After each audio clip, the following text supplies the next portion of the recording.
Kagurabachi. With that, I'm going to toss this one over to Josh, Brian. I don't know which one. Josh. To Josh. To Josh. So, what's up, everybody?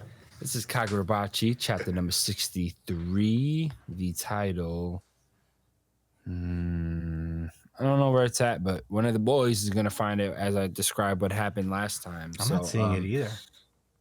I think they show it later. They pull a bleach. So, it's chapter 63, car chase. Car chase. Yeah, that's funny. So this is a pretty cool chapter. I'm gonna say before I start it, but yeah, last time they pulled up to Samura's daughter's school. They, meaning the the Hishaku. I knew it was something with a Hishaku. The Hishaku are there to try to get Samura's daughter in order to have more leverage over him. And Chihiro and his gang of ninjas named the Mayuri. Not the Mayuri. Shoot, I don't remember what they are either. That's a Bleach Were you character. talking about the Ninja Squad? Yes. They're The Masumi. It says it right there in the Masumi. first Thank panel. you, guys. Yes, you are. You are right. Well, I'm still looking at this cool ass color page, guys. It's a sick color page, excuse I will me. say that. I'm very sick. Yeah. Amazingly done. So yeah, that's what's happening. They're at the school. The ninjas pulled up, grabbed Samura's daughter, told her, yeah, let's peel and get up out of here. So this week they are exiting the school, leaving where Chihiro and the one of the Hishaku sorcerer swordsmen were fighting. And Samura's daughter is overwhelmed, understandably so for a high school student. You got this 3-foot man, grown up, telling you, we gotta go. And starting now, we're gonna be the ones that protect you, the Masumi. And she's like, hold up, what the fuck is going on? And she starts going back upstairs, and she's like, oh, like, they're in danger. Like, I can't just leave them. And he's like, nah, you gotta understand, like, that's why we're pulling you up out of there, because they're coming for you. So let's peel in this cool ass fucking ninja motorcycle. Cool, so Did y'all fucking peep sick. that? So They threw out fucking the sick. fucking scroll. 10 wishes. Couldn't be fucking- 10. For real. Could never be For 10. real. Hold that L. Oh my god, I didn't even Her whole clan. I didn't is even lame. peep that the motorcycle came out of the scroll. Yeah, that's why I made sure to mention that shit just in case y'all missed Oh my it. god, that's so fucking cool. Mm-hmm. Hop on. And then when the girl and mind you, they've been showing like little character profiles so far. So they showed the girl first. Her name is Sumi with the Japanese and the kanji or whatever. She's like, we're getting out of here. Oh, we're getting you out of here. So we cut back up to the classroom that's fucking wrecked, by the way. And I think there's students still around while these two guys swing real swords around. Not real fake life ones. swords. They're not toys. enchanted, but they're still lethal. And the Hishaku swordsman's like, Chihiro Rokura, huh? You ready to die? And Chihiro's just like, whatever, man. He hears people saying, like, he hears the students like saying, oh, like that's the killer from the Kabuki play. And Chihiro remembers that definitely was a Kabuki play. And there was killing in there. Yeah, there was a lot of blood. And then he has this like, look of apprehension on his face and shame, I suppose, all in one panel, mind you. And the Hishaku swordsman's like, hey, man, what's going on? Hey, bud, you want to talk? Right as that happens, the other Hishaku sorcerer that was with the swordsman, is like, yo, Kuguri, they bounce. That's the swordsman's name, Kuguri. So he swings the sword at Chihiro to parry him away. and then he jumps out the window like a fucking madman to chase at their target. Chihiro's left standing there, and he's like, and he remembers what that madman said to the other man. Bro, the Hishaku, some crazy people, man. I think there's a message trying to be sent across in this manga about people in murderous cults. But anyway, he's like, oh, have you heard of school? It's a cozy place where neither of us belong. Where Chihiro's in right now. So he's feeling pretty insecure, I guess. We deserve to be uneducated. Yeah, that's how he's feeling. Like, I don't deserve to be in these places. Look what I ruin everything. He's in that mode right now. He even has the all black cloak, really cool, by the way, to match his demeanor. But the other ninja Masumi member, pulls up. He's like, yo, Chihiro, let's go. What you doing? They're running after the target. What's wrong? And there's a flashback to when the mini Masumi man is talking to Chihiro. That's his name for now on. I don't care what his actual name is. His name is Moku. No, that's not his name is not Moku. I'm sorry. And he's telling Chihiro, like, all right, yo, the target is an ordinary girl. She's connected to the Hishaku and Samura, but right now, our only job is to protect her from danger. Okay. And right after that flashback where he basically told them what the main target is to focus on, Chihiro bails and says, sorry, I'm going after him. You know what I'm saying? And then the other sorry, I gotta run this fade real fast. I must. Yeah. He wanted to squabble bad. I mean, you know, Hishaku's his personal main goal. For real. Right? His end goal. His end goal. Yeah, right in front of him. And the guys, you know, the Masumi guy's trying to tell him to chill. He's like, it's Operation Easy Does It. All right. You want their names? Let's get going. This is Moku. His name is Moku. Yeah, that's Moku. The small guy's Ro. No, the small guy is called Mini Masumi Man. I don't know what the fuck you're talking about. He's right, Brian. And the girl's named Sumi. Mini Masumi Man. Yeah, or Triple M, if you must. So anyway, then we finally get to the title of the chapter, Car Chase, and we cut back to the girls. Shit, I just said her name. Sumi. Yeah, Sumi and Samura's daughter. They're driving, and they notice that someone's on their tail, which is of course the Hishaku sorcerers in the car. And they're like, they're called the Masumi, those people. He's like, why are they riding off with that girl? They're basically advertising her as Samura's daughter. Facts. It's like, but you know, obviously they're trying to just lure us away from the other students. Like they kind of had to do that. And the girl mentions like, wow, what a wild coincidence. We were just about to kill her. They were. Yeah, but y'all not the main characters, so that's how shit works out for y'all.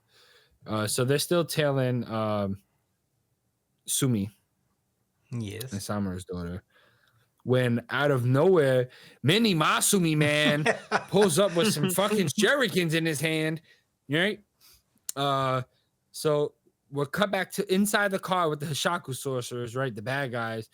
And you see something kind of in the window, which I didn't notice the first time I read, actually. Yeah, the shurikens are passing by. Yeah, passing by. And you know, the female Hishaku sorcerer is like, yo, bro, like, are you in a bad mood? You look like you're like lost in thought. As the driver has a shuriken in his neck and he fucking starts to fade away, and they notice, you know, that the car's getting out of control. But not only that, but Triple M do some fucking shuriken chain at the car that lashed onto the ground and hooked they shit, launched their whole fucking car up. As this has happened, as this is going on currently, the Hishaku swordsman Kuguri is thinking back to Chihiro's expression And he's like saying to slices to converse. And the girl's like, huh? It's like both parties have to make things exciting. I was looking forward to a good slicing as he casually gets out of the car as it's flipping in midair. It's so fucking cool. What the fuck? Yeah.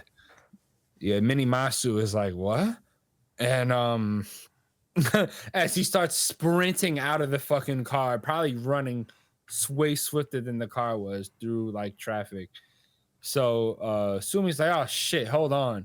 So he's chasing after like the sorcerer's chasing after them, and he's about to get stopped by like a whole fucking intersection of traffic, and he slices everything up like Zoro. Pretty hardcore. So fucking cool. Man, if he gets his hands on an actual enchanted blade, it's gonna be looking rough. Yeah.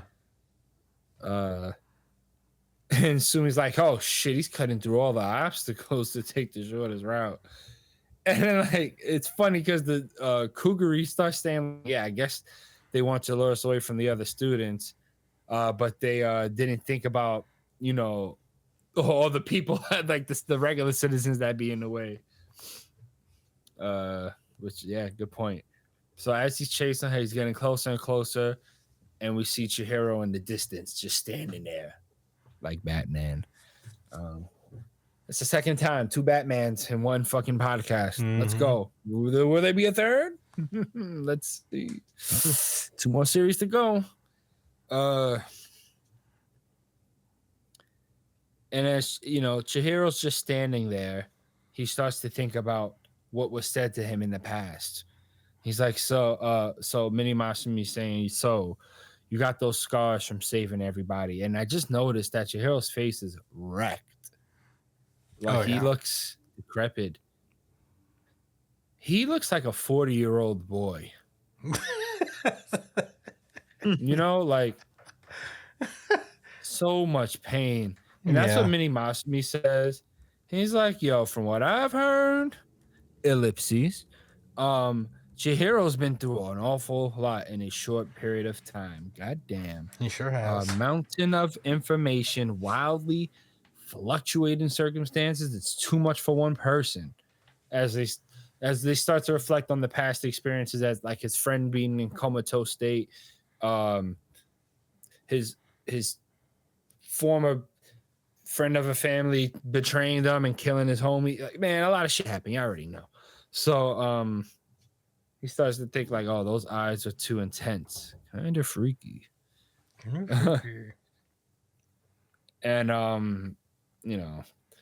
there's a flashback where Jay was like, I don't care if I go to hell. Very fucking intense.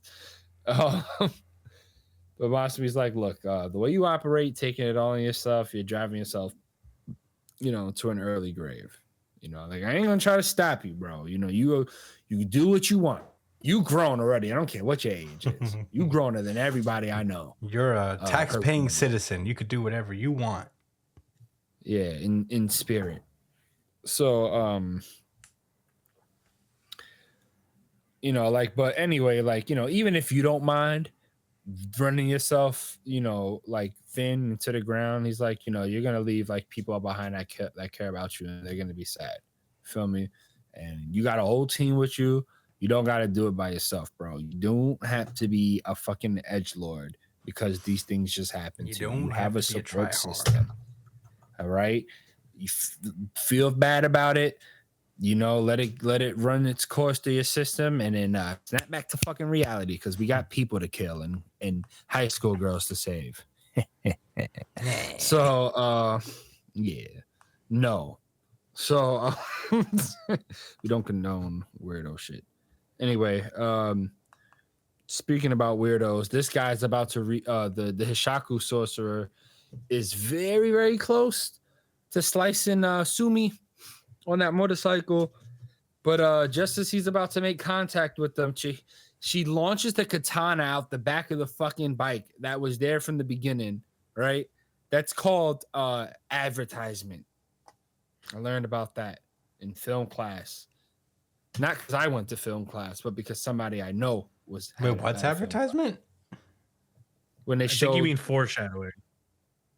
Kind of. Wait, what are you talking about? The katana in the motorcycle. because I don't think that would be called an Sawamura's advertisement. daughter was like, "Oh, there's Maybe a that's katana not here." advertisement. Maybe I was It's speaked out to foreshadowing. use a technical film term. Okay, cut me some fucking slack. I don't think advertisement is a technical film term. It's a film. Anyway. Technique. It's a literary technique. Advertisement? Visual literary technique. I'll get back to you with that. All right, just bear with me. So anyway, man, they popped the fucking sword out the car, and Chihiro, like the badass he is, flips over the fucking motorcycle, grabs the katana, and parries Kaguri. And he's like, and Kaguri looks at him. He's like, "Oh well, you can move." And Chihiro's like, "Yeah, my load got a bit lighter because I'm not doing it all by myself. I have friends, Me and my friend. ninjas, and one of them's really small, but he's the coolest. What he lacks in height, he makes up for in rawness." I think this girl's ponytail got chopped off. No. Am I didn't. seeing that right? No, it didn't get chopped off. Okay. All right. I thought that's what happened. All right. Yeah, that's the end of Kagurabachi. All right. Brian, what were your thoughts? RGC. This is my RGC as well. So is mine. Wow, for the first RGC, for the first episode. Well, Of the not year. only that, it's a special RGC because over the week I started the weekly poll again, Oh, snap. which means we do have I need- an audience poll winner, and that happens to be Kagurabachi as well. Kags? Oh, my goodness. This was a harmonic convergence RGC, but I don't have the drop for it anymore, so I'm gonna give it the I regular. just played Unified. Yeah, I'm gonna play the unified. But just so you know, this is one of those rare harmonic convergence RGCs where everybody was on the same page and has picked Kagurabachi as their best chapter. Unified RGC. Unified RGC.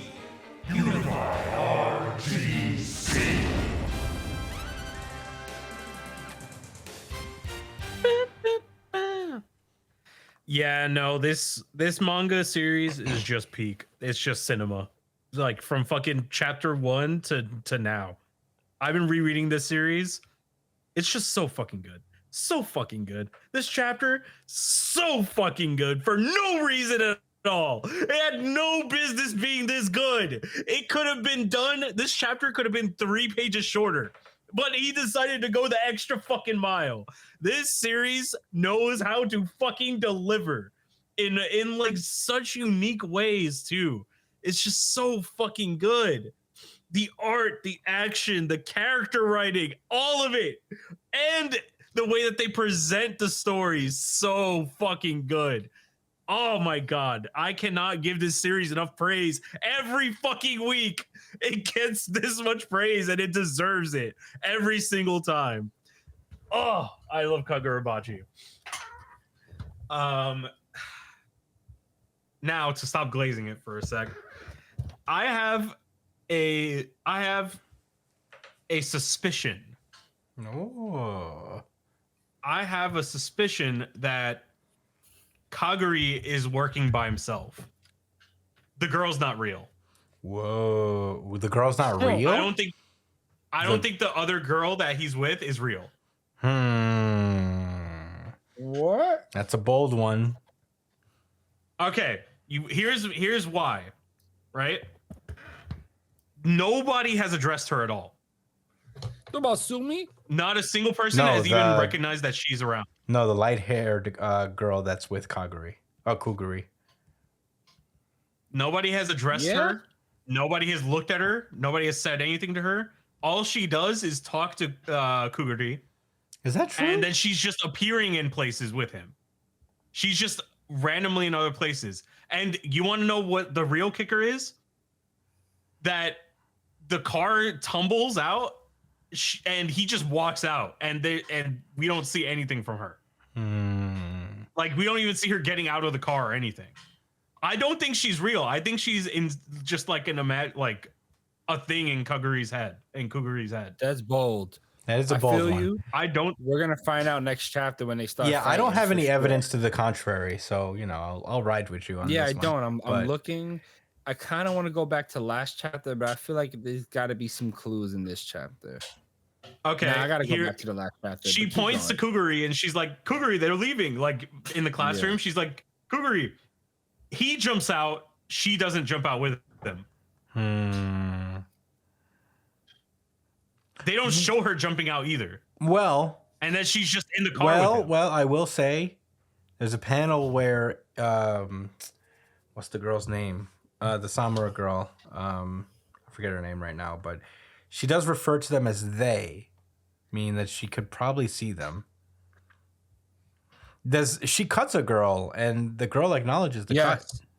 Yeah. Maybe she's I an don't know if our invisible screen lady. is too bright. I mean, people are seeing her.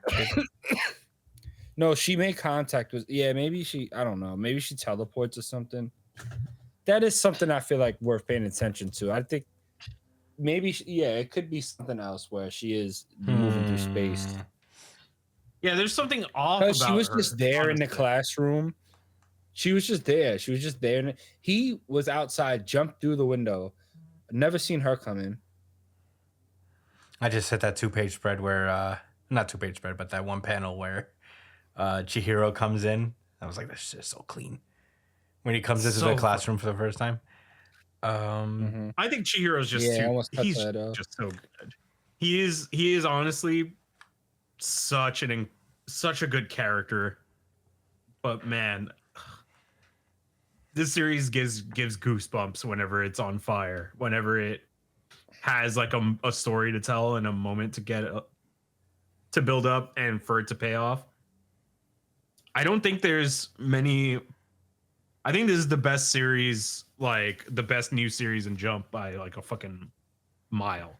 Like this is insane, the shit that this guy's doing, and it certainly deserved all the hype it got before it even came out. Like this is like GOAT status shit, the way that this thing, like this show operates.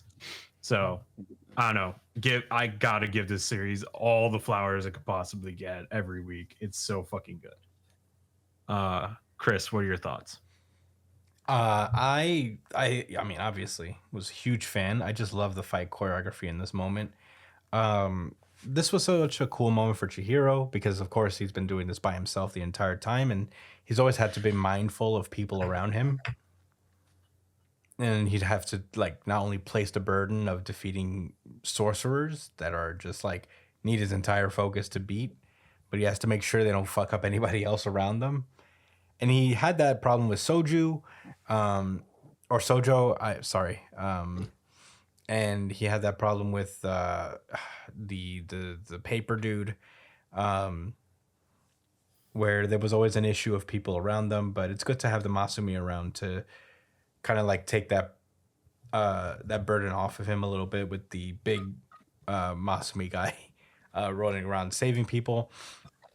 Mini Masumi, man, with the shuriken, that panel is one of my favorite panels of the week. It's so good, where he rolled up with it and the perspective shot from the edge of the shuriken. It's really well done and super dynamic.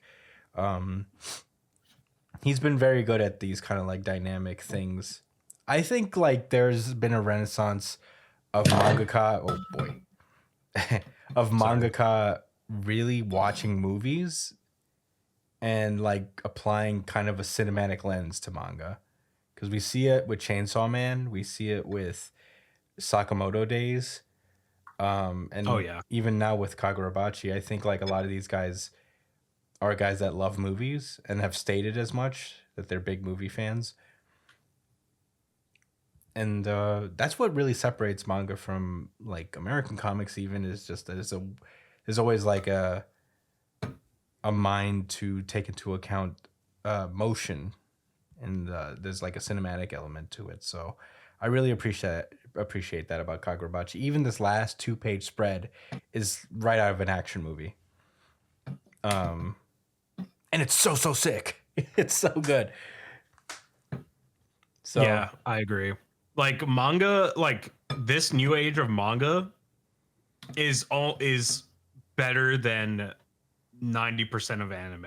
It's on like they handle motion better. Like cuz it's like they draw it in such a way that you can see the motion in your mind. Like you can see the way that it's like how it's intended to move and how things are supposed to be set up. That's why like it takes a lot of dedication and a lot of resources to make anime adaptations of these series. Like I feel bad for whichever animation studio gets Kagurabachi because they have like they're gonna have a lot of shit to live up to. People are gonna watch this anime, and if it's not like if it doesn't meet the same expectations that this series has put upon it, it's gonna be tough. Like even Sakamoto Days is already getting flack, and it didn't even come out yet. Like the anime didn't even come out yet. Like they just saw the opening, and they're like, "That ain't enough, Chief. Y'all gotta pick this shit up." I saw that. I'm not gonna kill a thing over an opening. It's not that. Yeah, I know. To me. I'm not either, but People that's are just crazy. it just goes to show how good manga art and composition has gotten over the years. Like you're not gonna get away with just Toei bullshit anymore. Like even Toei's realizing they can't get away with the shit they used to do. So it's like animation is in a bit of a renaissance. Like you have to compete with the manga now. Manga is actually something you have to compete with, which is insane. Well, they feed into each other. We've seen like a boost of visuals in both mediums, to be honest, nowadays. So I think like it's definitely like an Ouroboros. They just feed into each other. If the manga is very good and easy to detect the motion of it, then the anime will probably be as well. So yeah, I agree, but that it's just it's just putting shit on watch. Like sometimes, like especially nowadays, the manga is just as good to read as an anime, like as a high quality anime would be. Yeah, like which is saying something. It's actually saying something. You know what I mean? Yeah, I agree. Those are all my thoughts. I thought it was awesome. I just wanted to speak on the art form and just like the idea of the character development for Chihiro. So I've been appreciating this series. Josh, what did you think? Yeah, so I got some thoughts. So this was my chapter of the week too, obviously. One thing I want to mention is that I think what I've seen in like a few other series, and I'm not saying that this is like always an issue, no matter what, but I'll put it like this.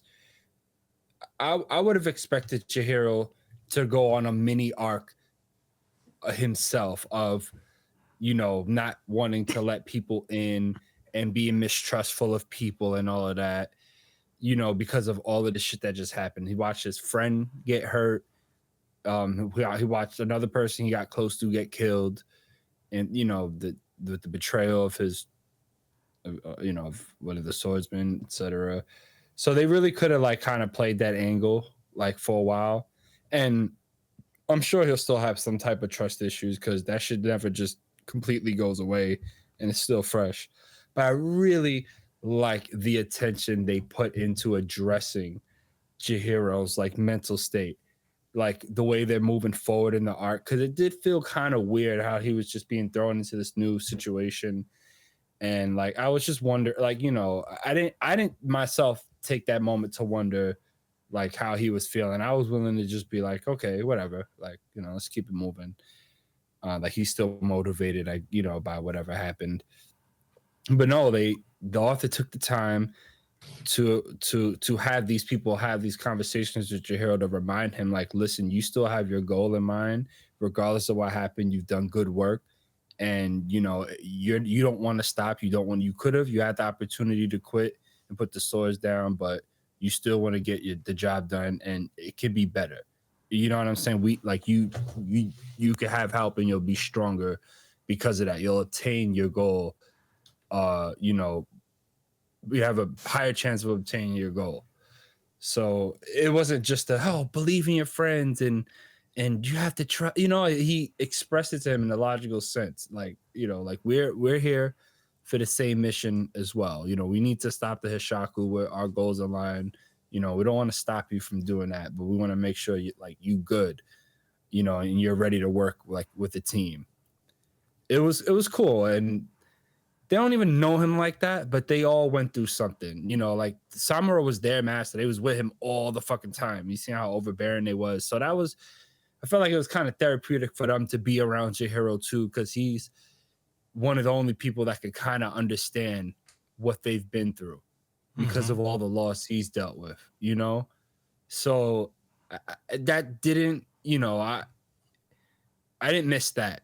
I caught that, and I wanted to say that was it's good work. It's good character building. And I'm ready. Whoa, professional Josh. Professional move. Professional Josh. Sneeze button Josh. Come on.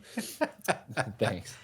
But yeah, I don't want to like rumble on too long. I just like I'm ready. I'm ready to see Chihiro fight now and him be confident. And I'm interested to see how his mental state, remains and develops throughout the arc and the future. So yeah.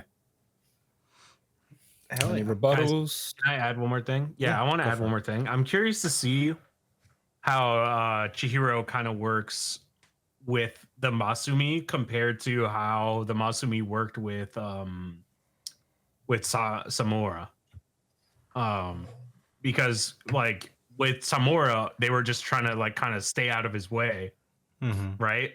But with Chihiro, there's an opportunity to kind of tell the story of this is what it looks like when you work with us, kind of thing. Yeah. You know what I mean?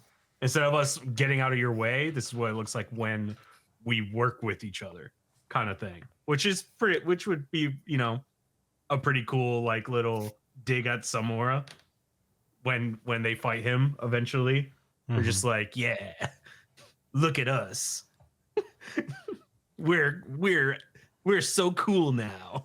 I mean, we're cooler. We could do stuff now.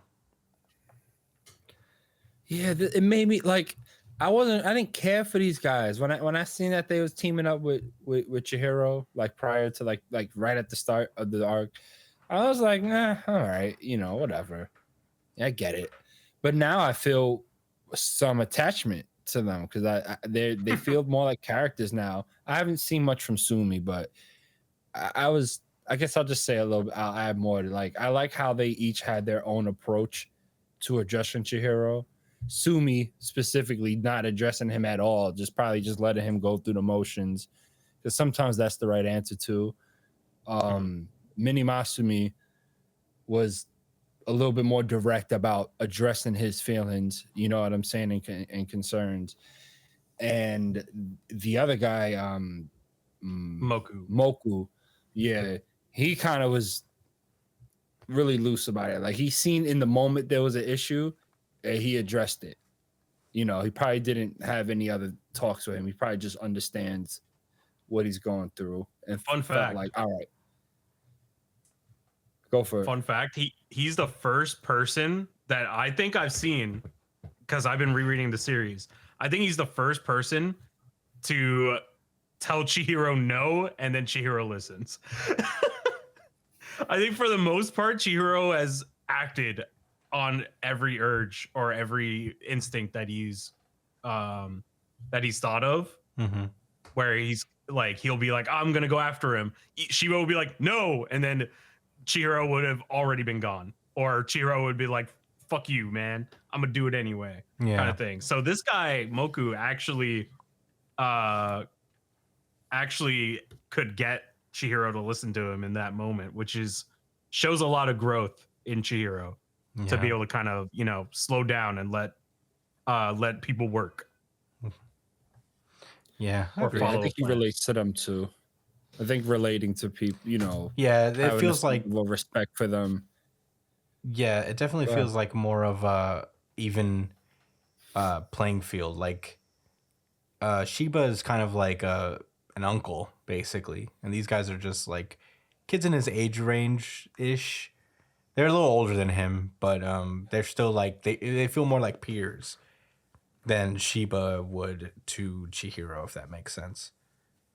Mhm. Yeah, that does make a lot of sense. Even though Sheba's probably stronger than Yeah, those definitely. three. Yeah, it's not about strength. No, It's I more don't of think like yeah. camaraderie type of thing. Like Sheba is an authority figure in a sense, but these guys are like more equals in that in a way. Yeah, it's kind of like the difference between your family and your friends. Certain shit you'll talk to them about, certain shit you'll talk to your friends about, etc. Like it's different vibes. Anyway,